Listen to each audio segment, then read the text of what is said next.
Christophe, comment vas-tu? Bah, écoute, ça va, ça va, ça va. Ça peut pas aller pire, donc ça va. Ça peut pas aller pire, mais on va peut-être Non, non, non, j'exagère. on Écoute, va, on va peut-être je expliquer je pourquoi. me retrouve en position de devoir encore me bagarrer pour des conneries, donc j'ai mis mon costume de Don Quichotte et je suis là, quoi. Ah, ça y est, tu t'es rhabillé? Parce que bon, Ouais, ce qu'il faut, pourquoi je pose la question, exactement. pour ceux qui n'auraient pas suivi la dernière campagne de Christophe, ben, il est un petit peu à poil. Allez, on va essayer de partager. Je dois avoir par là une petite image où on va pouvoir le voir dans ses plus beaux, dans son plus bel Ouais. appareil. Voilà. Avec même un bonus de tatouage, même pour le même prix. Ah, c'est pas d'origine, c'est pour le. Non, non, non, c'est rajouté, c'était juste parce qu'au bout d'un moment, le, Eddie qui a changé un peu les couleurs parce que on a fait ça complètement à l'arrache à distance. Et je lui ai dit voilà, les couleurs sont pas belles. Il me dit tu veux que je tripote des choses, tu veux que je te fasse des super muscles et tout. Je lui dis non non non, non, ça sert à rien. Je dis par contre ça serait rigolo de mettre des tatouages juste si ça pouvait faire bondir ma mère, ça serait marrant. Et en fait ça l'a même pas fait bondir, donc bon. Non, je crois que ta mère, elle Dommage. doit être habituée, je pense, depuis le temps. Ouais, et puis je pense que le fond de l'affaire lui-même a fait tellement bondir que le reste derrière, c'est peanuts, quoi. C'est ça. Bon, et puis je pense que ces dames apprécieront le fait que c'est pas taille 45 tours, hein, le disque que tu as utilisé Et non, pour cacher tes attributs, mais non, non, c'est un 25 centimètres. un beau 25 centimètres. Et c'est pas une Bon, superposition d'images, hein, il y a eu du montage et tout et tout. voilà, non, non, c'est du live, c'est à l'ancienne. Bon, je t'attends à préciser que j'ai pas utilisé de 45 tours, déjà parce que j'en avais pas. Donc j'ai pas essayé. Ne sois pas modeste. Le pire, c'est que c'est vrai. Ok. Alors bon, si on veut te présenter vraiment en deux mots pour ceux qui ne te connaîtraient pas avant d'attaquer le vif du sujet, Monsieur Christophe Gospet, qui êtes-vous? Eh ben, alors, comment dire, j'ai beaucoup officié, j'aime bien ce mot, c'était sérieux. Non, j'ai beaucoup bossé dans la presse, j'aime pas trop le mot bosser, mais bon. J'ai créé des revues, parfois j'en étais simplement le rédacteur chef quand c'était pas moi l'éditeur. Tout ça à la fois dans la musique, le cinéma, ou même la BD avec Fluide Glacial. Donc j'ai fait ça, j'ai commencé très jeune en fait, j'ai commencé à 15 ans, bon, j'étais pas rédacteur chef à 15 ans, hein, à partir de 19. Et voilà, j'ai fait ça pendant plus de 25 ans. Et à côté de quoi, j'ai évidemment, puisque je bossais dans le cinéma, enfin dans la presse cinéma, j'avais forcément une espèce d'amour immodéré pour un certain nombre de cinémas au pluriel. Et devait arriver ce qui est arrivé, à savoir que j'ai eu envie de faire mes films. Et donc, il y a 5 ans, je me suis embarqué dans une aventure marathonienne, même décathlonienne, puisque je suis à la fois producteur, scénariste, réalisateur et monteur depuis. Euh, et voilà, je suis en train de finir mon premier long métrage qui est actuellement en post-production et qui Voilà. devrait sortir en avril 2017 précisément en France et en Bien, Belgique. bien, bien, bien. Bon, c'est Uchronia. Ceux qui ont suivi Ouais, un petit peu Miasme TV ont suivi la campagne hein, qu'on a faite en parallèle pour te soutenir. On en reparlera un petit peu plus tard dans notre entretien. Euh, donc voilà, en tout cas, t'es effectivement un passionné et de musique et de cinéma, auteur d'un certain nombre de livres. Hein.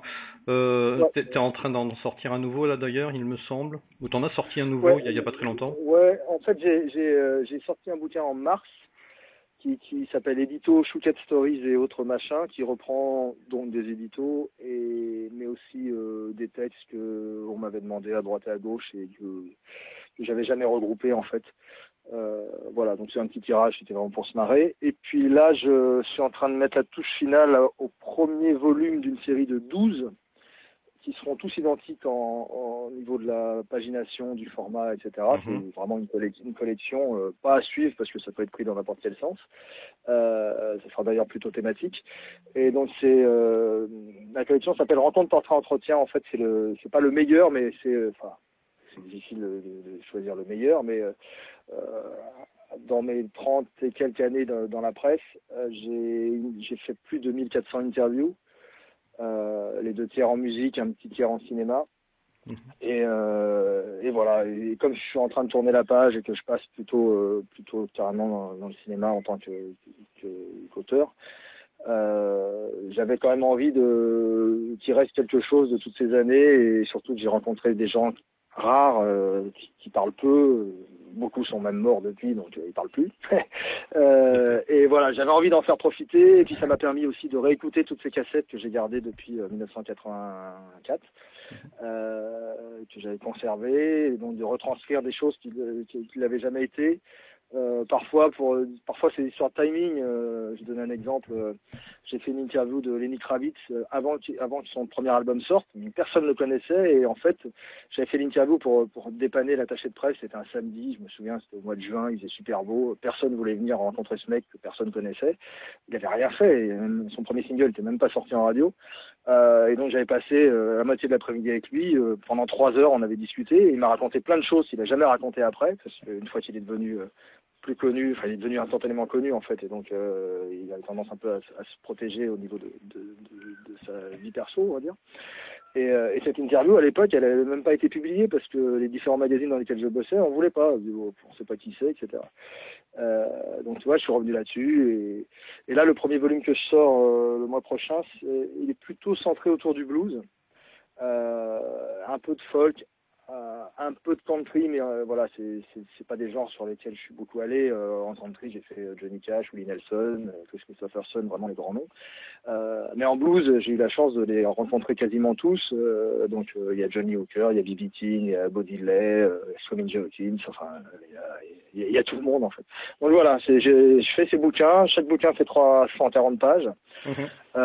J'ai pas envie de m'emmerder. Pour ceux qui veulent les trouver. Voilà, pour ceux qui, c'est justement ce que je voulais dire, c'est que j'ai envie de privilégier le circuit court, c'est-à-dire directement de moi à chaque lecteur. Je veux qu'il y ait vraiment un lien de passation. À la limite, si ma mémoire pouvait contenir autant de choses, j'aimerais pouvoir me souvenir de chaque personne à qui je le donne, et dans quelles conditions, à quel moment et pourquoi. C'est génial. Pourquoi c'est beau. Donc c'est l'idée. Donc chaque bouquin, je l'ai dit moi-même, c'est 1000 exemplaires numérotés. Il n'y en aura pas un de plus, ni demain, ni dans 50 ans. Et voilà. Et j'en sors 3 par an. Enfin, j'en sors 2 là cette année et ensuite 3 par an. Et je finis par le cinéma parce que le cinéma, j'ai pas terminé de rencontrer tous les gens que j'aimerais rencontrer. Il me reste 2 Palma, enfin il me reste 2-3 Polanski. J'ai fait Martin Scorsese il n'y a pas longtemps. Voilà, je complète pour que les 2 volumes cinéma qui finiront soient le plus complet possible. Ok. Donc du coup, vu que tu privilégies le circuit court, moi j'invite ceux qui seraient intéressés par tes livres, c'est de prendre contact directement avec toi sur Facebook.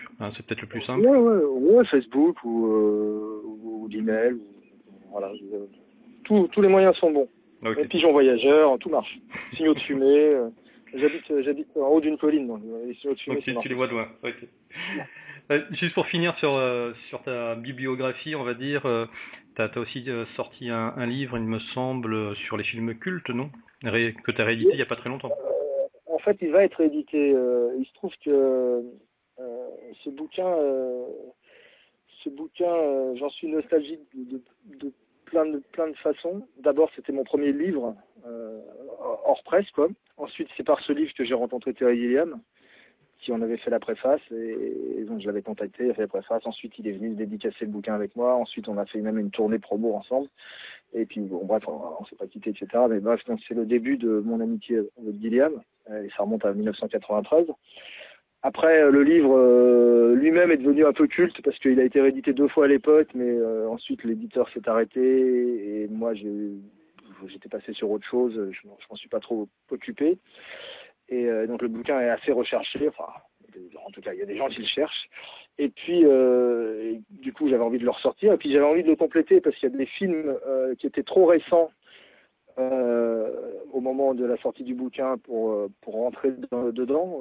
Ouais, j'ai laissé un petit peu le temps pour juger si une œuvre était vraiment culte ou pas. Je suis assez tatillon sur l'intitulé en tout cas, qui est pour moi super galvaudé. Et puis il y a même des films qui n'existaient pas. Bernie de Dupontel qui sera dans la nouvelle version n'était même pas tourné, etc. Et voilà, donc là le bouquin carrément double de volume. Et c'est pareil, je voulais le faire moi-même, je voulais le sortir moi-même, un petit tirage, où je m'étais dit peut-être faire du crowdfunding et puis avec une édition parallèle, etc. Mais bon, finalement, ça devrait sortir chez un très gros éditeur. Je ne peux pas dire qui par superstition parce que j'ai pas signé, mais on en discute depuis plusieurs semaines. Et ça devrait paraître comme c'était prévu vers février l'année prochaine, juste avant mon troisième volume de Rencontre Portrait Entretien. Voilà, et on passe de l'introduction de l'époque va être remaniée évidemment parce que il y a plein de choses à dire. La préface de Gilliam reste telle quelle parce qu'elle est juste parfaite. Et puis à l'époque, je traitais de 40 films seulement et là, on va passer à 80 voire 100. Voilà. Donc ça va être un peu. Et puis peut-être qu'il y aura des papiers transversaux, peut-être que je mettrai des petits bouts d'interview. J'en sais rien, tu vois. Ouais. Alors, je sais pas encore. Je suis en train de réfléchir à tout ça avec l'éditeur, puisque maintenant le fait que cet éditeur soit vraiment très enthousiaste pour ce projet, ça change un peu la donne. C'est-à-dire, je peux faire toujours ce que je veux, mais bon, ça reste, voilà, c'est pas moi qui édite. t'es tellement prolixe ou prolifique, on va dire, que c'est peut-être mieux prolifique, hein, du coup, je pense que on a peut-être du mal à te suivre si on veut pouvoir regrouper toutes ces infos. T'as un site où on peut retrouver tout ça ou... Écoute, il y a un site qui sera bientôt ouvert. D'accord. Voilà. T'as déjà le nom du domaine? Non, tu le connais pas encore? Oui, ce sera le nom de ma boîte actuelle, c'est Gouff Prod, G2OF, Prod PROD tout simplement. Je ne sais plus du tout si c'est Gouff-prod, Gouff.prod, Gouff-prod accroché. Je crois bien que j'ai acheté tous les noms en fait, mais je sais plus lequel je vais utiliser en première ligne. Tu feras fusionner ouais, sachant que tout sera rerouté dessus de toute manière. Okay. Et je crois que j'ai dû prendre .fr, .com, .org, donc voilà. Ok. Après, voilà. Je sais pas, il pourrait y avoir mieux. Non, écoute, c'est très bien Gouff-prod. Hein, ouais, non, pas de mais... raison. En fait, il se trouve que mon nom de famille a déjà été pris par un site moi, Goffet, ça vient du Nord. Il y a une boîte dans le Nord, je crois que c'est des transporteurs ou je sais pas quoi. Ils ont déjà goffet.fr, donc je suis un peu dans la merde. Il fallait que je trouve autre chose. Et Goofy, c'est déjà pris par Monsieur Disney. Voilà, et oui, déjà le fait d'utiliser Goof, c'est déjà limite pour eux. Donc, tu sais, quand là, le bouquin d'édito que j'ai fait, qui est sorti en mars, il est illustré par un copain à moi. Et au début, il avait créé ce personnage qui est un petit peu une espèce de machin qui va choper des chouquettes comme ça. Et il était très très ressemblant avec Dingo, donc Goofy. Et j'ai été obligé de lui demander d'atténuer la ressemblance parce que je sentais le procès arriver et les procès, j'en ai suffisamment. Et tu vois, je te tends un lien. Tu me tends une super transition parce qu'effectivement tu as l'air d'aimer ça les procès et c'est peut-être pour ça que quand on t'a vu tout à poil sur cette pochette.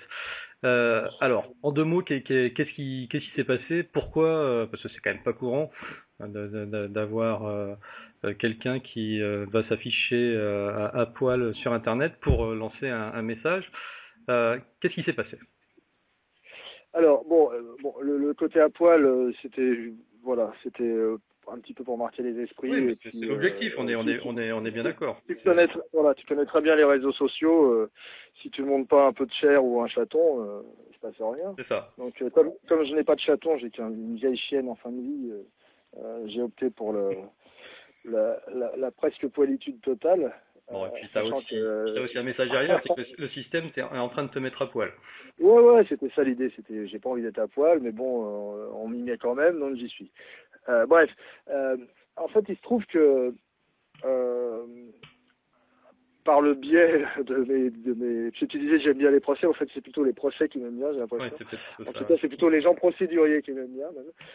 En fait il se trouve que avec la société, la boîte que j'avais montée avec laquelle j'éditais Brasil, la revue de cinéma, et Crossroads, la revue de musique, j'ai été attaqué un certain nombre de fois en justice. Parfois, j'étais attaqué moi en tant que patron, enfin en tant que directeur de publication, puisque je suis responsable de tout ce qui est publié, même si c'est pas mes écrits. Donc ça va être le procès contre Luc Besson, qui a été assez médiatisé à l'époque. L'article n'était pas de moi, mais c'est moi quand même qui me suis retrouvé dans le joli banc des accusés. Et on a gagné, etc. Donc peu importe. Et puis parfois, c'est aussi pour des choses que j'écris moi-même. En l'occurrence, le truc qui nous concerne, là, c'est pour un édito qui est paru en février 2009. Et il se trouve que mes éditos sont toujours un petit peu faits au vitriol. En plus, il y a une espèce de rituel. L'édito, je le fais le dernier matin, le magazine a été fini la veille, et je le fais au moment où ça part à l'impression. J'ai toujours aimé ça. J'aime bien cette idée que ce soit vraiment la dernière ligne droite. Et bref, et donc avec mes éditos, donc j'en avais au moins 2 par mois. J'ai pris l'habitude, parce que je suis un peu un ronchon ou je sais pas quoi, d'un peu d'allumer tout le monde à tour de rôle comme ça me venait. Et même des fois, alors que c'est pas censé me venir, c'est-à-dire que parfois j'avais juste le titre d'un édito, et puis je commence à écrire, et puis là, pouf, je me rends compte qu'en fait je suis en train de dézinguer tel genre de personne, tel corps de métier, ou parfois des gens que je cite quand j'ai un vrai problème avec quelqu'un. Enfin, je l'ai toujours cité, dès qu'il y a eu des échanges avec Philippe Manœuvre qui sont assez connus du milieu pour ça, notamment. Bref, et donc en février 2009, je fais l'édito de ma revue Crossroad, donc un édito, une revue de musique. Et j'imagine, je parle des petits bouquins Monsieur Madame, je sais pas si tu connais, les petits bouquins pour mots, Oui. enfin, ou quoi, Madame Timide, Monsieur je sais pas quoi. Et donc je pars de cette idée, toi, c'est un petit peu mon point de départ, et j'imagine une autre sorte de personnage, ce sera un petit bonhomme, toi. Et puis j'imagine petit bonhomme rockstar, et petit bonhomme rockstar, en fait, c'est un fan d'eux, enfin c'est une groupie, quoi. Et je commence à partir là-dedans, et je vais, comme à chaque fois, parce que c'est comme ça que je fonctionne, je vais vraiment aux extrémités. Et donc ce que je raconte, pas spécialement radical, mais en tout cas j'imagine le pire du pire, et je chahute donc ces gentils fans d'eux et groupies. Et je prends pour exemple un fan de Springsteen, parce que j'en connaissais pas mal autour de moi, et puis parce que ça me paraissait bien symbolique, parce qu'on a mis plusieurs fois Springsteen en couverture, enfin pour tout un tas de raisons. Donc je choisis un fan de Springsteen, et c'est mon exemple, tu vois, tout simplement. Donc en fait j'essaye de réduire, si tu veux, d'aller du très général, et en rapetissant légèrement ma fenêtre de tir, sachant que je vais pas plus loin de ça. Et puis c'est tout, ça se finit où je dis que le mec, voilà, est juste bon à se branler sur Born in the USA devant la glace, ou je sais pas quoi. Et je dis que ça sert à rien, que ce petit bonhomme, Rodstar, sera jamais une Rodstar, ça sera toujours qu'un petit bonhomme, je crois que c'est ma dernière phrase, plus ou moins. Et il se trouve que j'ai donc été attaqué en justice pour injure publique. Parce Par rapport parce qu'il y a quelqu'un qui s'est reconnu là-dedans, dans ce personnage, en fait. Voilà, alors il se trouve qu'en plus, cette personne, je la connaissais. C'est quelqu'un qui avait fait la comptabilité pour la société quelques années plus tôt, qui avait écrit 2-3 articles, peut-être 3-4, j'en sais rien, je ne me rappelle plus, qui effectivement était omnibulé par Springsteen, qu'on a aussi fait un livre, puis un deuxième, mais qui est, je crois, le même que le premier, enfin bref, peu importe. Et donc ce petit charmant personnage m'a réclamé 50 000 euros pour injure publique, plus tout un tas de choses qui font que si on en était resté là, la somme aurait largement doublé, puisqu'il voulait des publications dans 2 magazines de rock, et puis dans deux hebdos nationaux de son choix, plus l'article 700, plus les machins, les bidules, du pur délire. On est bien d'accord. Injure publique, c'est quand on cite nommément quelqu'un, ou quand...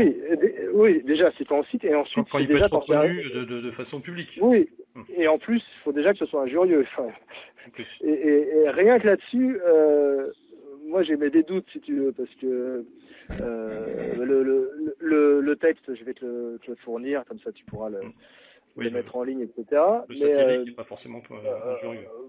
Pour moi, déjà, c'est même pas injurieux. Bon, peu importe. Donc, ce charmant personnage, que je connaissais donc bien, puisqu'il avait travaillé pour moi pendant 2-3 ans, m'attaque pour ces raisons-là, fait témoigner 4-5 personnes de son entourage, je suppose, ils sont pas sortis de nulle part, pour dire que, oh là là, c'est lui, on l'a reconnu, c'est lui. Et hop, le machin est lancé. Et donc il perd il perd le procès. En fait mon avocat de l'époque a carrément joué la nullité, en fait. Il a voulu faire annuler le procès. Alors après, ça devient très technique, mais il me semble qu'il m'attaquait et en civil et au pénal, qu'on n'a pas le droit, enfin, il y a tout un bordel. Donc bref, on est passé en première instance au bout de très très longtemps parce que tu as les échanges de conclusions, c'est interminable. Dès qu'une partie rajoute un truc, ça repart de l'autre côté, puis il faut attendre, puis bref. Donc le procès qui a démarré en mai 2009, je crois, il me semble que la première instance a dû être que fin 2010. Enfin, j'ai pas les dates en tête, mais bref, c'était 2010. Donc on a gagné en première instance, c'est-à-dire que les gens, la justice a considéré que ce procès ne devait même pas avoir lieu. Mon ami ex-comptable fan de Springsteen a fait appel. Donc là, il s'est encore passé, je sais pas combien de temps, peut-être un an, tu vois, entre les deux. On a gagné en appel. D'accord. Pour les mêmes raisons. Enfin bref, la cour d'appel a confirmé la première instance. Voilà. Sauf qu'on peut faire en France. Voilà, on peut faire casser. Donc là, il est allé en cassation. Ce qui, c'est pas une injure, je peux le dire, mais ce qui quand même montre que déjà il est un peu acharné quand même, le garçon. C'est ça. Donc il a été en cassation, parce qu'en plus ça a un coût, c'est pas quelque chose qui est gratuit. Rien n'est gratuit de toute façon, mais là encore moins. Donc bref, il a été en cassation et bon, la cassation ne juge pas du tout le fond, tu vois. C'est-à-dire que ça revient pas sur les éléments, ça revient pas sur le témoignage, ça revient sur rien du tout. Ça ne juge que la loi et les interprétations de la loi. C'est-à-dire qu'en cassation, on va te dire si les lois ont bien été interprétées ou pas à l'appel. Ou en première instance, d'ailleurs, tu peux faire cassation après la première instance si tu te veux refaire juger que la loi et pas le fond. Bref, et là, après c'est l'interprétation de loi, donc comme je le disais, donc ça devient vraiment très technique. Donc c'est les avocats qui discutent des choix d'autres avocats, toi. Donc moi je nage un peu, d'ailleurs ça m'intéresse pas plus que ça, mais bref, le jugement a été cassé, et donc si tu veux, le procès a été validé en quelque sorte, c'est-à-dire qu'il avait le droit de m'attaquer. Ça veut pas dire qu'il avait raison, c'est-à-dire qu'il avait le droit de le faire, c'est-à-dire qu'il avait le droit d'imaginer que c'était bien sur lui et que donc il pouvait réclamer tout ce pognon. Et donc on est reparti pour un tour. Et donc on est repassé en première instance. Alors là, il s'est encore passé, je sais pas combien. La première instance, je crois que c'était en fin 2014. Okay. Donc fin 2014, sur le fond, donc du coup, sur le fait que, oui, effectivement, est-ce qu'il y a injure ou pas, et ce monsieur qui est pas cité, est-ce qu'on le reconnaît? C'est ça le fond du truc, tu vois. Parce qu'il réclame quand même beaucoup d'argent pour un joueur public, pour un article dans lequel il est jamais cité. C'est ça. Pas reconnaissable, à part donc par ces fameux témoins, qui lui, eux, l'ont reconnu immédiatement, tu te doutes bien, et aussi, pardon pour lui, mais pour moi, il n'est pas connu, quoi. Écoute, moi personnellement, je le connais pas. Oui, tout le monde me dit la même chose, tu sais, je te rassure. Donc, dans l'absolu, on pourrait témoigner comme quoi on le reconnaît pas. Oui, mais c'est ce que je dis. Voilà, il a 6 témoignages de gens qui l'ont reconnu. Toi, tu peux pas moi, je peux avoir 7 milliards de personnes qui l'ont pas reconnu. Donc, c'est complètement débile. Mais bref, peu importe. Donc, le procès redémarre à nouveau. Donc, à chaque fois, tu repayes, machin, l'avocat bidule. Redémarre en première instance sur le fond. Et là, il perd. Je dirais de façon normale, entre guillemets, mais je mets plein de guillemets, parce que tu vois. Bref, il perd, il est condamné symboliquement à me filer je sais pas quoi, 3 000 euros. Ok, donc il perd 3 fois. Ouais, donc là il perd vraiment pour le fond. On lui dit, bon, Coco, t'es gentil, mais. Bon, et pourquoi ça s'arrête pas là du coup? Parce qu'il fait appel. Et là, patatras. Voilà, il fait appel, et là, de façon complètement délirante, le 30 mars, quand j'ai le jugement. Je me souviens très bien que c'était le 30 mars, parce que donc c'était la veille du 1er avril, c'était le soir, c'est un vendredi, ou un jeudi. Et mon avocate, je réponds à l'email et je lui dis, mais non, mais c'est demain, le 1er d'avril, quoi. Je pensais même pas que ça pouvait exister. Déjà que le procès soit validé, bon, soit, tu vois, on va être ouvert d'esprit, on va dire. Pourquoi pas? Tu vois, que les gens considèrent que c'est pas un acharnement de sa part à juste vouloir foutre du fric sur son compte en banque à mes dépens. Tu vois, que ce soit accepté que que oui, c'est tout à fait logique et plausible que quelqu'un demande 50 000 euros pour une injure qui n'est pas vraiment une injure sur quelqu'un qui n'est pas cité. Bon, c'était déjà un peu limite, mais qu'ils j'en arrive à la conclusion que oui, finalement, c'est lui, et que j'ai voulu me venger, c'est-à-dire que le jugement, c'est ça, c'est pour me venger de cette personne que les gens ne connaissent pas. J'ai écrit un article sur lui, sans jamais le citer, et en partant sur une description d'un personnage beaucoup plus généraliste, pour justement qu'on ne le reconnaisse pas. Je suis désolé. Alors, soit je suis totalement illogique, soit il y a un problème, soit je suis même carrément bête, mais juste, je ne comprends pas.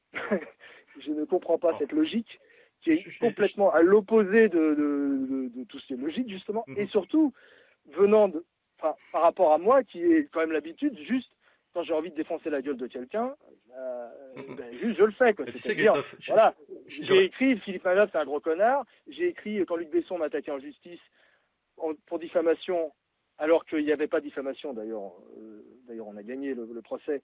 Derrière, j'ai fait un édito qui n'était qu'une page d'insultes où je disais, voilà, maintenant, attaque-moi pour quelque chose, parce que je déteste en plus subir les conséquences de choses que je n'ai ni faites ni dites. Et là, voilà. Et là, c'est juste complètement aberrant. Alors, donc, je me retrouve à devoir lâcher une somme complètement délirante. Là où je suis pas d'accord avec toi, c'est que tu es peut-être le seul à finalement à comprendre cette logique-là. Parce que ça ressemble quand même à de l'Uchronia, quoi. Ou ça ressemble à du Brésil, cette logique complètement délirante de la justice. Non, mais c'est en fait c'est complètement kafkaïen. C'est ça. En plus, regarde, pour en revenir à la justice même, c'est dans son ensemble, ils passent leur temps à se plaindre qu'ils ont des tonnes de dossiers, que c'est le bordel, qu'ils n'arrivent pas à bosser, qu'ils sont en retard sur tout, qu'ils sont submergés, qu'ils n'en peuvent plus. Mais putain, mais pourquoi ils valident ce procès qui ne devrait même pas exister? Et pourquoi ensuite ils lui donnent raison? Je veux dire, mais ça sert à quoi? Mais c'est n'importe quoi. Ça sert à quoi? C'est quoi? Pour que j'aille moi-même en cassation et donc le dossier continue encore d'exister pendant 2 ans ou je sais pas combien de temps. Et franchement, c'est insupportable. Alors, bref, le problème, c'est d'autant plus insupportable, c'est que moi je suis au milieu, tu vois. C'est ça. Et là, le truc, c'est que la décision, elle est double, je dirais. C'est-à-dire qu'il y a mon cas personnel, ok, effectivement, ça peut paraître complètement injuste, enfin moi je pense que ça l'est, complètement unique, etc. Mais voilà, ça c'est mon cas personnel et je dois trouver beaucoup d'argent en quelques jours et ainsi de suite. Ok, mais je vois surtout à côté, quoi. C'est-à-dire que si ça fait jurisprudence, mais je te raconte même pas le bordel, c'est-à-dire que n'importe qui peut attaquer n'importe qui pour n'importe quelle raison, simplement en justifiant d'avoir connu cette personne dans le boulot ou même à titre perso ou j'en sais rien, ton voisin de palier. Non, mais t'as raison. Et en faisant témoigner 4-5 mecs pris dans les proches. Allez tiens, t'as qu'à dire que tu m'as reconnu, c'est moi machin. Mais on s'en sort pas, mais c'est quoi ces conneries? Surtout, tout le monde est condamné derrière. Mais ça veut dire quoi? Ça veut dire qu'en fait, plus personne dit plus rien. Enfin bref, c'est même plus une atteinte à la liberté d'expression, c'est carrément l'annihilation de la liberté d'expression. Alors du coup, pour passer à la suite, donc tu gagnes 3 procès, tu perds le 4e qui est un procès en cassation. En fait, je perds la cassation en 3e et je perds l'appel qui est un vrai procès, on va dire, par rapport à la cassation qui est plus sur la loi, donc en 5e, en 6e. D'accord. Mais du coup, toi, tu fais, ouais, voilà, tu fais comment pour t'en sortir? Il existe encore la possibilité de faire un 2e appel. Non, la seule solution, c'est d'aller moi-même en cassation, c'est-à-dire de. Ah oui, c'est-à-dire que toi aussi, tu as le droit de te pourvoir en cassation. C'est-à-dire que c'est grosso modo, la cassation, c'est pas limité en fait. C'est-à-dire qu'à chaque fois, tu considères qu'il y a un texte de loi qui a été mal interprété, tu dis pourquoi, et ils en débattent. Ils s'occupent pas du tout du reste. Okay. Donc là, le truc il est simple, c'est il faut que j'aille en cassation. Le problème il est là, c'est pour y aller, ça je vais y revenir. Et 2, en cassation, c'est simple, on dit voilà, liberté de la presse, point final. Il n'y a même pas à discuter en fait. C'est juste liberté de la presse, point final. C'est lui, c'est pas lui, même on s'en fout. Je veux dire, à la limite, je perds le procès de la même façon, avec les mêmes conclusions, les mêmes dommages d'intérêt, les mêmes machins, pour un article quasi identique où je cite la personne, je fais exactement la même cassation. Liberté de la presse, point. Tu vois, le mec, je veux dire, ça lui porte... Même s'il avait été nommé, ça porte atteinte sur rien. D'ailleurs, dans ses arguments, il dit oui, oh là là, pour travailler, j'y arrive pas et tout, les gens veulent plus de moi. Et il n'y a même pas un mec qui témoigne de ça. Il n'y a même pas un mec il n'a même pas trouvé un Gugus pour dire oh là là, oui, non, je refuse de signer ton contrat. On a bien compris que tout ça, c'est de la manipulation pour pouvoir essayer de récupérer du fric. On est bien d'accord. Mais alors, j'ai rien dit. Non, c'est moi qui le dis, c'est mon interprétation de l'affaire. Ça paraît plausible. Mais ça paraît plausible, effectivement. Voilà. Alors, et donc le vrai problème, c'est pour aller en cassation, c'est que la cassation n'est pas suspensive. C'est-à-dire, un exemple. Quand tu fais appel d'un procès, enfin d'une première instance, l'appel suspend la peine. Je vais te donner un truc, tu as été condamné à filer 10 000 euros, tu fais appel, tu donnes pas ces 10 000 euros. Ouais. C'est l'appel qui décide si tu donnes 10 ou plus, ou voilà. Okay. En général, la plupart du temps, c'est la première instance, ils rajoutent encore. C'est-à-dire si ce à quoi tu as été condamné, plus de 1 000 euros d'article 700 supplémentaires. Enfin, en général, ils appliquent. Ou alors, carrément, l'appel part dans l'autre sens, comme c'est mon cas. Voilà. Mais la cassation n'est pas suspensive. C'est-à-dire que pour aller en cassation, il faut que tu payes ce à quoi tu as été condamné en appel. D'accord. Et le problème, il est là. C'est que la condamnation, si tu mets tout bout à bout, c'est beaucoup d'argent. Et évidemment, quand tu es condamné, quelle que soit la somme et quelle que soit, des sociétés ou des particuliers, etc., tu négocies des échéanciers, ça se fait. C'est-à-dire que le mec a gagné son procès, il préfère que tu le payes sur 10 ou 12 mois, mais que tu le payes plutôt que de t'envoyer des huissiers, ça prend du temps, ça coûte cher, tu sais jamais ce qui va se passer, c'est le bordel, et ainsi de suite. Et puis des fois, il n'y a pas l'argent non plus, tu vois. Sauf que là, je peux pas négocier d'échéancier parce que le gars, je peux pas lui dire, écoute, cher ami, acceptes-tu de me laisser payer en 12 mois l'argent que tu vas être condamné à me rembourser en cassation dans 1 an? Lui, son intérêt, c'est que j'aille pas en cassation, tu vois. Donc jamais il acceptera. De toute façon, connaissant le personnage, jamais il acceptera. Donc même jamais je lui poserai la question. Mais donc voilà, donc je suis et le truc, c'est que tout additionné, tout mouillé, en comptant l'avocat de cassation, qui est des avocats particuliers, et évidemment, comme ils ont le monopole, on va dire, ils sont obligés de passer, et donc ils sont très chers, tu vois, c'est 5 000 euros TTC. Bon, je récupère pas la TVA, parce que je suis attaqué en tant que personne, donc c'est 5 000 euros, 5 200 même, je crois. Donc bref, on se retrouve avec les dommages d'intérêt, les dépens, le machin, les trucs, on est autour de au moins 18 000, peut-être 20. Parce qu'il y a des sommes que la partie adverse n'a même pas communiquées. Enfin voilà, c'est purement délirant, quoi. Et comment trouver donc, cet argent en si peu de temps, sachant que ça, voilà, c'est pour le 5 juillet, quoi. C'est demain. C'est ça. Donc du coup, tu as 2 actions. La première, c'est que tu as lancé une pétition. Voilà. Donc la pétition, c'était bon, déjà les deux choses les 2 actions qui ont été faites. Sont pas tout à fait de mon propre fait. C'est-à-dire que j'ai plusieurs amis et proches, des proches de moi qui m'ont dit il faut que tu fasses quelque chose, etc. On veut bien t'aider, voilà. Et donc j'en ai réuni une grosse vingtaine, 24, 25, je sais plus, sous une espèce de comité de soutien qu'on appelle entre nous le comité de soutien originel. Donc c'est vraiment le point de départ. Et eux ont créé une page sur change.org, qui est le site où il y a toutes les grosses pétitions, le travail, tout ça.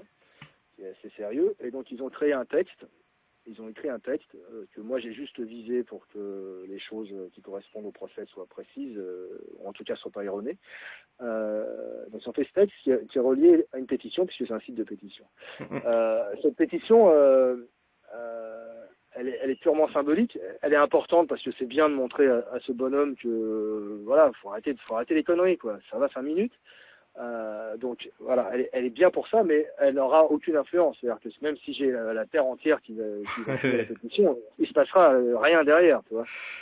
Bon, de toute façon, aujourd'hui on est à 500 personnes, donc j'en aurai pas 7 milliards dans une semaine, mais Ah, Donc voilà, il y a eu ce aujourd'hui, truc-là. il était à 425 exactement personnes. Voilà, quoi, donc je suis Il même serait pas. 75 personnes pour atteindre les 5. Ouais, en fait, ouais, c'est par palier, parce que dès que tu atteins un palier, ça passe au palier D'accord. En fait, t'atteins jamais ce que tu cherches, puisque ça fait qu'augmenter au fur et à mesure. D'accord, je comprends. Et, et la deuxième chose, la cagnotte, c'est aussi une idée du comité, c'est-à-dire que ses potes m'ont tous dit, bah écoute, moi je peux te prêter ou te filer 200 euros, machin. Et j'aurais dit, non, on va pas faire ça. Voilà, c'était assez embarrassant, quoi, tu vois, de prendre leur fric, surtout pour payer ça, quoi. C'est-à-dire, moi, ce qui m'emmerde, c'est ça, quoi. C'était, putain, on va payer ce mec pour ça, quoi. Oui, parce que Voilà. Et bon, et après, ils m'ont dit, bah écoute, t'as qu'à faire une cagnotte. On communiquera sur la cagnotte, on donnera le lien, etc. Et puis, je suis désolé, il y a un gros bruit derrière, donc je ne suis pas responsable. Et voilà, donc je me suis, n'ayant aucune autre solution, parce que j'ai pas de pognon d'avance et ainsi de suite, je me suis laissé faire, on a lancé cette cagnotte. Donc là, par contre, alors la cagnotte, effectivement, donc c'est sur litchi.com, c'est Solidarité ouais. du Gouffre. Pour le moment, tu as 1865 € collectés et il te reste 5 jours. Voilà. Et oui, ça fait mal. C'est ça. Sachant que ça va passer de 5 à 10 jours, parce qu'on peut changer le délai. Je peux pas aller au-delà du 4 ou du 5 juillet. Là, j'avais mis la fin du mois parce que c'était symbolique. Bon, on va revenir. Donc, ouais, on en est là. Alors, moi, je suis un peu, je suis dans une espèce d'impasse parce que, effectivement, il faut que l'argent, il faudrait que l'argent soit sur cette cagnotte parce que c'est ma seule solution pour aller en cassation.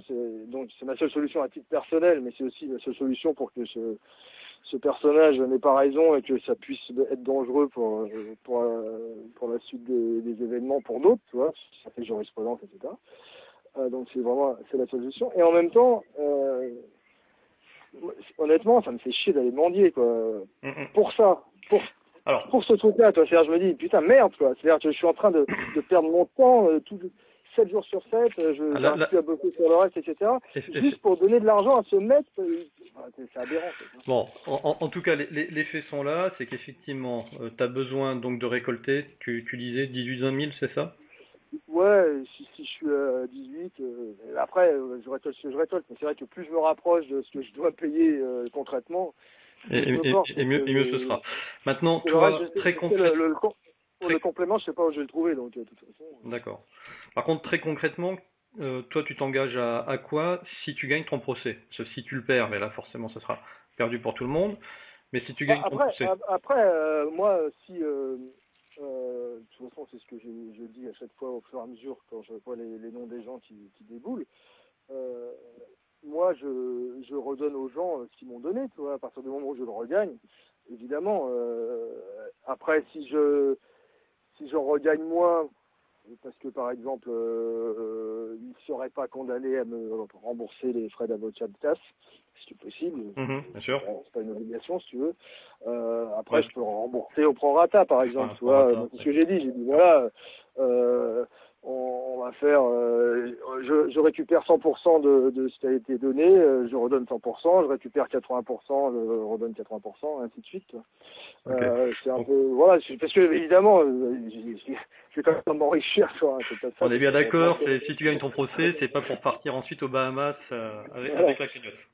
Voilà, sachant que voilà, si j'arrive à aller en cassation, la cassation, ça sera dans je ne sais quand, parce que les tribunaux sont surchargés de boulot, donc à mon avis, ça sera début 2017 au mieux. Donc voilà, cet argent que je pourrais rendre, je pourrais pas le rendre avant je ne sais quand. Sachant que de toute façon, si je devais, si ça devait rebasculer, lui forcément il fera une demande d'échéancier, il temporiserait au maximum, ça veut dire il faut envoyer les huissiers pour bloquer les comptes, enfin c'est tous les trucs désagréables que tu n'as jamais envie de faire, et qui coûtent de l'argent que tu retrouves jamais. Ça peut durer des années comme ça.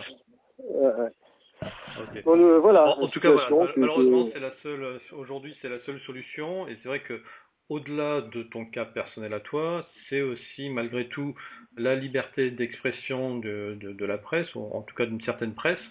Et ça a toujours été, en tout cas de mon point de vue, une tradition française d'avoir des presses satiriques ou des presses qui ouvraient leur gueule quand il fallait ouvrir leur gueule. Ça sert à ça aussi, et c'est peut-être aussi pour ça que certains se sont pris des coups de Kalachnikov l'année dernière. Mais voilà. Ouais, en plus, c'est d'autant plus aberrant qu'aujourd'hui, en 2016, tu vas sur n'importe quel réseau social ou autre, tout le monde insulte tout le monde en permanence. Et la diffamation et machin, mais c'est toutes les 2 secondes. Et je veux dire, à côté de ça, moi je suis condamné pour injure publique par un mec pas connu qui n'est pas cité. Mais c'est quoi ces conneries? C'est juste complètement délirant. Ouais. Bon, écoute, malheureusement, j'allais dire, on va pas refaire le procès là-dessus. Ouais, c'est très uchronien. Je sors pas une paire pour la suite, c'est très uchronien. C'est très uchronien. Allez, du coup, on passe effectivement à la suite. Donc, t'as lancé l'année dernière, alors c'est peut-être pas l'année dernière, en tout cas c'est l'année dernière qui est apparu, voilà, ton projet uchronien, un projet de film. Alors je vais peut-être le laisser le décrire parce que t'as une phrase qui est toute faite là-dessus, qui est assez jolie. Vas-y, décris ton film. Ah merde, faut que je me souvienne de la phrase. Ouais, faut que tu te souviennes de la phrase. Non, mais je me souviens à peu près. Sinon, je peux non, mais je dis toujours que c'est comme si on demandait à Coris Maki d'adapter 1984 d'Orwell avec au co-scénario Groucho Marx, Marcel Gottlieb, Desproges, j'en oublie tout le temps. Et Philippe Cadic. Philippe Cadic et Kafka même. Et en tournant avec les Monty Python. C'est ça. Et, voilà. Et parce que d'une part, voilà, c'est une espèce de film somme qui invente un univers en tant que tel, enfin dans sa globalité. Parce que cet univers, c'est comme un miroir de notre société. En fait, c'est la convergence même de moi, de toutes les choses qui me foutent en rogne, qui m'énervent dans notre société. Donc j'ai pris comme parti pris de rendre tout ce que je trouve absurde encore plus absurde, mais vraiment d'aller aux confins de l'absurdité, pour que peut-être les gens commencent à se dire que ah oui, on n'est peut-être pas très malin là sur ce coup-là. Donc c'est un petit peu l'idée, mais comme je veux pas faire un film moralisateur ou même dirigiste ou autre, j'en ai fait une espèce de comédie de SF complètement starbée. Je suis allé chercher les acteurs qui convenaient le mieux à ça. Et, tu sais quoi, par rapport à... Ce qu'on va faire, je vais passer la bande-annonce pour que nos spectateurs puissent se faire déjà une petite idée de ce que c'est s'ils n'ont pas suivi le projet Uchronia, et puis on reprend de suite après. Ouais.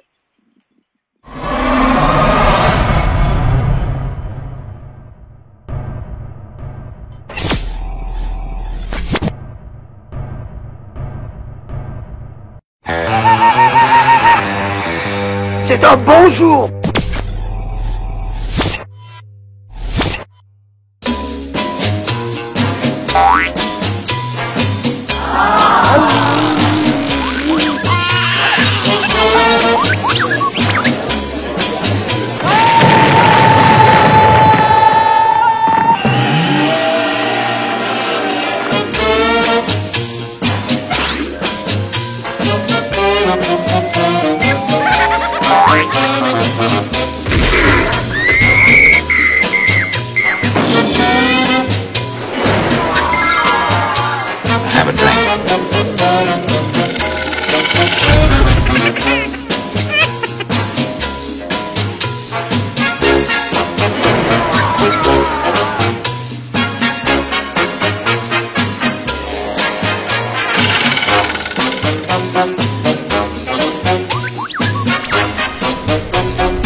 course. I'm staying right here.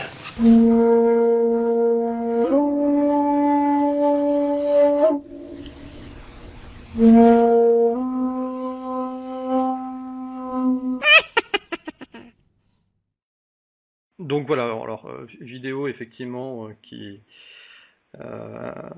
est en accord avec ton monde, hein, un petit peu spécial. C'est d'ailleurs pour ça qu'on disait tout à l'heure que ton histoire finalement est un petit peu kafkaïenne et que tu es peut-être le seul capable de la comprendre parce que ton film finalement tu le raisonnes un petit peu avec ce monde complètement torturé, complètement illogique, voilà.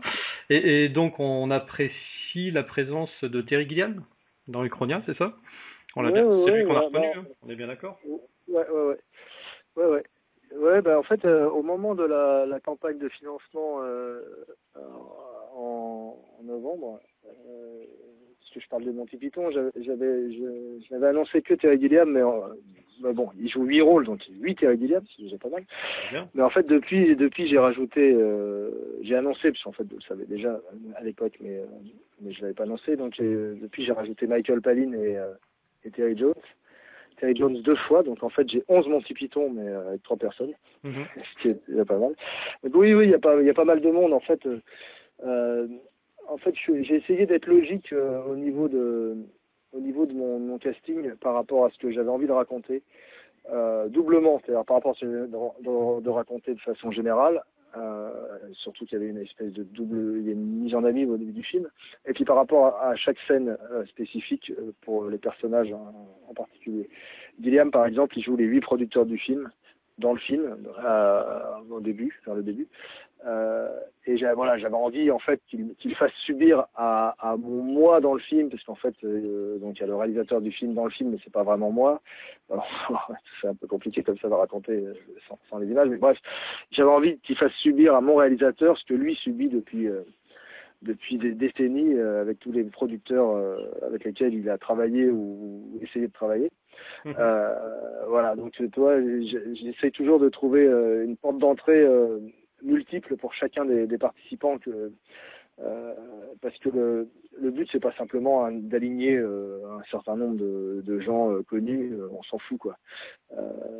Et c'est pareil après pour ce qui est d'avoir des acteurs, parce que t'as des bons acteurs connus, etc. Enfin bon, bref, l'idée c'était, j'aurais toujours dit, ce film il est fait de façon très artisanale et je tiens à ce côté artisan manuel. Et comme je leur dis toujours, voilà, quand tu fabriques un truc, j'en sais rien, tu vas réparer ta bagnole, tu vas construire une baraque dans un arbre pour tes mômes, il te faut les meilleurs outils possibles, quoi. Et dans ce film, mes outils, c'est les acteurs. Et là, je suis passé sur quelques visages connus français.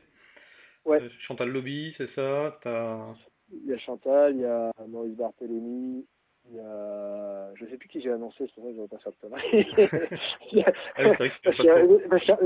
y en a encore une grosse dizaine qui ne sont pas annoncés. Il y en a qui sont des vraies surprises dont je ne veux pas annoncer. Ouais. D'autant plus que mon générique, le générique du film n'est pas au début. Au début, c'est un faux générique. Le vrai générique est à la fin, donc je garde le fait de surprise complet, puisque voilà, on aura la liste des participants que à la fin. Mais non, il y a du monde. Après, je suis allé chercher dans le cinéma, mais pas que. Tu vois, je fais bosser Didier Super, qui est un petit peu entre deux. Chanteur un peu décalé. Voilà, Thomas VDB, qui donc fait, à la fois intervient sur France Inter et puis fait aussi du one-man show. Il y a Pierre-Emmanuel Barré, pareil, qui est sur Inter, qui était sur le canal avant, une drôlerie. Lui, c'est un des rares pour lequel j'ai écrit le rôle pour lui, en fait. Et j'ai même imaginé et inventé la scène et les personnages pour lui. C'est du sur-mesure, c'est du travail ciselé. Mais voilà, il y a plein d'actrices, il y a Zoé Félix, il y a Delphine Chanéac, il y a plein de monde, il y a Gabriella Wright. J'ai les dernières images avec Robin Williams. Ça, c'est pas encore sur le site, mais ça a déjà été annoncé par ailleurs, donc je peux le dire. D'accord. Il y a plein de petites participations de gens très très connus, mais ça sert à rien de les annoncer maintenant parce que parfois on les voit que sur une photo par exemple. Enfin, il y a beaucoup de choses en fait. C'est très très riche. C'est riche en idées, mais c'est riche en clin d'œil, c'est riche en images. Enfin, il y en a un peu partout. C'est assez bourratif. J'espère que les gens n'auront pas mangé au moins pendant 2 jours avant d'aller voir le film. Et donc, t'en es où maintenant du projet? Le projet, il est plus que comme tu l'as dit en introduction, ça serait sorti officiel avril 2017, c'est ça. Là déjà sur Allociné, si tu tapes Uchronia dans Allociné, il y a déjà, il y a date de sortie inconnue, mais en tout cas, t'es présent. Ouais, sur IMDb, on est partout, je crois. Mais enfin, écoute, le planning qui avait été plus ou moins énoncé au moment de la campagne de financement n'a pas beaucoup bougé. J'ai pris un peu de retard dans la post-production à cause de cette histoire de procès parce que d'une part c'est évidemment effectivement très chronophage, mais d'autre part ça me fait complètement sortir de tout élan créatif, on va dire. J'ai vraiment du mal à avoir envie d'être drôle, quoi. J'ai juste envie de mettre des claques, quoi. Donc c'est pas tout à fait la même chose. Même si dans Uchronia, je pense qu'on met quelques claques en se marrant. Enfin bref, je suis pas tout à fait dans l'esprit, donc j'ai pris un léger retard, qui est pas dramatique du tout. Mais sinon, voilà, le planning devrait être respecté, c'est-à-dire qu'il y aura des premières avant-premières en fin d'année. J'ai toujours cette envie de faire une espèce de petite tournée de France, un peu comme un groupe, tu vois, avec un mini tourbus, avec toujours 2-3 acteurs avec moi qui changeraient, tu vois, pour pas les monopoliser pendant trop longtemps non plus. Et de faire de 20 à 30, 40 villes avec ma clé USB, parce que maintenant le film tu le balades sur une clé USB, c'est quand même beau. Bref, d'aller à la rencontre des gens et de voir ce qu'ils en pensent. Sachant qu'après, en début d'année, début 2017, on a les festivals qui démarrent. Normalement, il n'y a pas de raison que ça change. La première projection, le premier festival officiel, ce sera Sundance, c'est le dernier week-end de janvier. Après, on enchaîne, je n'ai évidemment pas l'ordre de tête, parce que ça représente actuellement plus de 30 festivals internationaux, mais il y a Milan, Toronto, Tokyo, Saint-Sébastien, il y a Bruxelles, etc. D'accord, tu vas aussi faire l'international. Ouais. Bon. Oui. Bon, Je veux aller partout et parler. En fait, ce film, il faut qu'il génère du dialogue, de l'échange. C'est pas un truc à balancer comme ça sur les écrans et moi je reste chez moi et je fais autre chose. C'est pas possible. Il faut que j'aille rencontrer les gens. Il faut que je leur dise pourquoi j'ai fait faire ça de telle manière. La façon dont ça a été produit est super importante. Il y a des raisons. Il faut que je les explique parce qu'elles sont pas nécessairement dans le film. Là-dessus, je suis pas persuadé non plus que ce soit tout à fait compréhensible parce que ça va un peu à l'encontre de comment se font les choses aujourd'hui. Donc, il faut. C'est pour ça que je tiens à être là en fait pour expliquer vraiment avec mes mots les motivations et les motivations des gens qui ont participé. Okay. Bon, si tu as besoin de rencontrer toi ton public, on va dire, de rencontrer les gens, d'avoir un échange. Oui, parce que toi, on dit toujours, on fait un film, un disque, un machin, c'est pour soi, etc. C'est vrai, mais en fait, moi je le fais quand même pour les autres. Et je conçois pas juste de me mettre sur une espèce de piédestal ou un truc, toi, dans une position distanciée en disant, allez les amis, en fait, je vous ai fait un film et j'ai pas envie de vous parler, quoi. Non, j'ai envie de leur parler à travers le film, mais j'ai envie de leur parler tout court. D'accord. Et j'ai envie de réduire les distances et voilà. Et comme le film, ce film-là en particulier est assez complexe d'une certaine manière parce qu'il aborde beaucoup de choses de front et en même temps. Je pense que ça peut aider que moi je sois là pour avoir un discours plus peut-être plus simpliste en fait, essayer de ramener les choses à un niveau plus terre à terre. Voilà. Et pour ce qui est de la date de sortie, il se trouve que on va faire un Annonay en France, qui est le festival du premier film européen. Je ne me trompe pas. Ça doit être fin mars. Et ensuite, on fait le BIF à Bruxelles, donc Brussels International Fantastic Film Festival. Et ça doit être tout début avril. Et donc, comme je veux que la sortie France-Belgique soit coordonnée, on a décidé de le faire juste après. Sachant qu'il est fort probable que je pousse le truc jusqu'au bout et que je sois mon propre distributeur en France et en Belgique. D'accord. Ailleurs, non, parce que, évidemment, c'est pas possible, j'ai pas les contacts, etc. Mais c'est un peu c'est-à-dire, au fur et à mesure que le film avance, j'ai envie d'en faire de plus en plus. Tu vois, je l'ai écrit tout seul, je l'ai réalisé. Je suis le seul réalisateur et on l'a fait avec une minuscule équipe, mais vraiment minuscule, on ne peut pas faire plus petit, évidemment. Et je l'ai produit, mais par défaut, mais je l'ai quand même produit, c'est-à-dire je suis quand même le producteur au sens exécutif, c'est-à-dire c'est moi qui organise tout, etc. Actuellement, je le monte alors que je suis pas monteur et que c'était pas censé être mon truc. Et puis voilà, en y réfléchissant, je me suis dit mais merde, je vais le distribuer moi-même. Pourquoi un gars arriverait comme ça tout d'un coup au dernier moment, prendrait je sais pas 40-50% Bien sûr. d'un truc sur lequel il a rien foutu. À partir du moment où ça a été fait hors système, c'est complètement con d'en faire profiter une partie du système. Et quand bien même je ne m'occupe pas du tout d'une espèce de retour sur investissement, parce que justement j'ai voulu que ce film ne coûte rien pour ne pas avoir à me prendre la tête avec ça, c'est-à-dire pas avoir à me dire putain il faut que je le sorte vite parce que y a machin qui doit rentrer dans son fric, il y a Bibu qui a mis 3 millions, là non, c'est un film, il n'a rien coûté, ce qu'il a coûté c'est à moi qu'il a coûté, donc je suis le seul juge pour savoir voilà quand je peux le mettre, où, quand, comment, qui va le voir, dans quelles conditions, est-ce que je viens, avec qui je viens, tu vois. Et c'est super important en fait parce que bon là je parle un peu dans le vide voilà, les gens n'ont pas vu le film, les gens ne savent rien de ce film, mais il est vraiment très très particulier et il est vraiment très singulier même, je dirais. Pour jouer sur le côté pluriel de la répétition du cinéma aujourd'hui, tu vois, côté un petit peu tout le monde fait un peu la même chose. Du coup, celui-là est complètement singulier et dans sa façon de montrer les choses et dans sa façon de les avoir fait. Ok. De toute manière, moi quand on en avait discuté il y a quelques mois de ça me faisait quand même très fortement penser à Brasil, qui est sorti en 85, le premier film de Terry Gilliam. Ouais.